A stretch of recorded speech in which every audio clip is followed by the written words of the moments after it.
Hey, what's going on YouTube? This is Technology Mafia, and I have to start out this video by saying that I'm sorry. I know that a lot of you have been waiting for the Rokinon 12mm versus Sony 10 to 18mm comparison.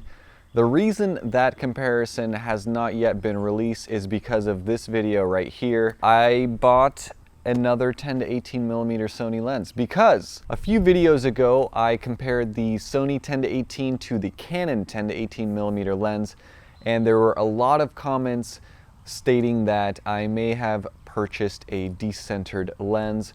So I figured, let's buy another one. Let's see how it does. So what I'm going to do in this video is essentially compare the exact same lens. If they perform exactly the same, then all the comments were wrong. If they perform differently and the new lens is sharper, then you guys were right all along.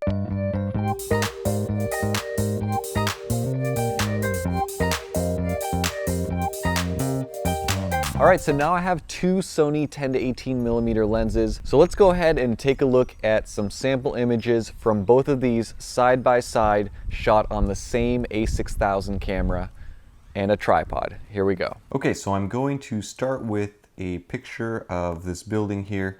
Now, because both of these lenses are the same exact lens, the EXIF data will not allow you to distinguish between one and the other. However, what I did is I took every first picture with the old lens and every second picture with the new lens. So you can check down here to make sure that what I'm saying is accurate.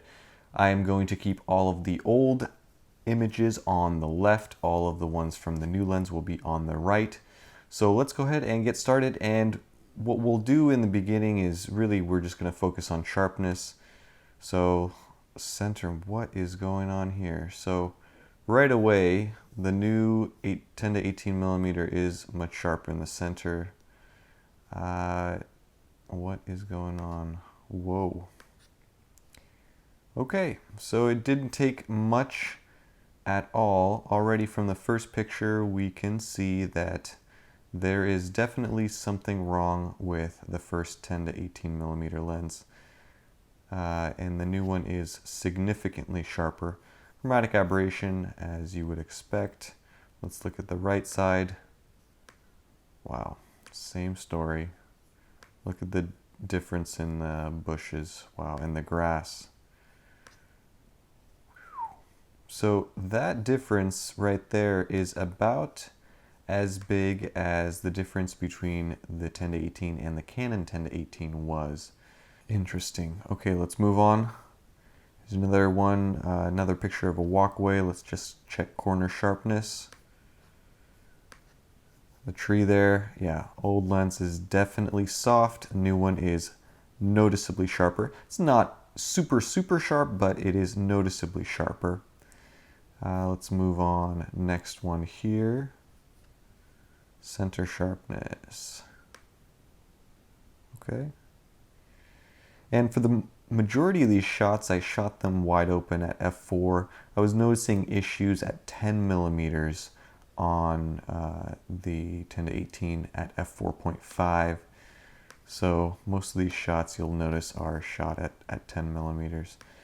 Yeah, definitely sharper with the new 10 to 18. Let's look at this side. Same thing. Soft, not as bad in this picture, but you can definitely tell that the new lens is noticeably sharper. This next shot is also at 10mm. Let's just verify. Okay. So here it is much closer. Take a look at this side. Some random strangers there. Yeah, the old one is softer, new one is sharper. Next shot here, this is out in the woods, so let's take a look at center sharpness. So here at f4.5, little difference with the center in the corners. Yeah, the old one is softer, the new one is slightly sharper. Here in the grass you can tell.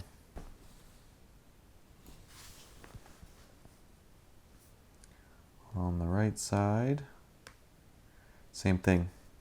Soft, a little better. This shot I did at 10 millimeters. I stopped down to f8 just to see if the issues go away at f8. And let's see.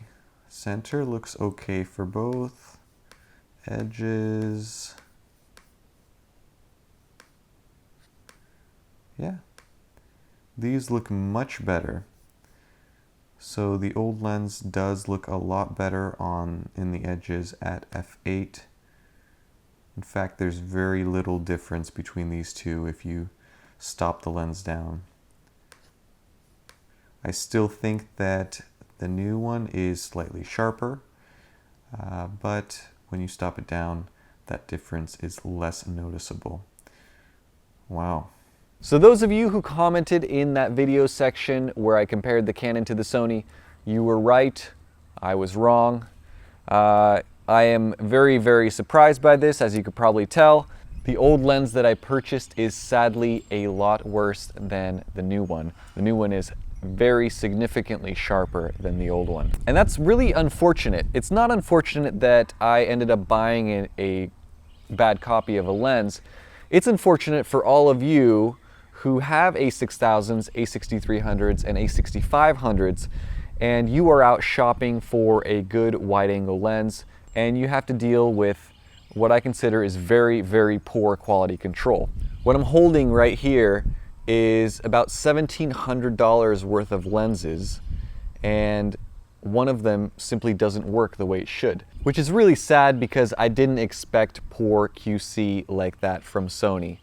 It makes me wonder about the Zeiss 16-70 that I reviewed. It really makes me wonder about every Sony branded lens that I purchase. Should I be purchasing 2 copies of each one and comparing them and making sure I'm getting a good one? It's not a good position to be in as a customer. So this video is a little bit of a disappointment and a rant, but the positive news is that I have a good copy of the Sony 10 to 18 millimeter lens that I will now compare to the Rokinon 12 millimeter, and then we will finally see which one of the two lenses is the better buy. Unfortunately, I now have to deal with what to do with this lens. I will have to either contact Sony and try to get it fixed, or see what the retailer will do if they will take it back. Yeah. So I don't know what'll happen. Thank you guys for watching. Thanks for all the likes and all the comments and all the support. What do you guys think about Sony quality control? Comment down below. I'm curious as to what your thoughts are.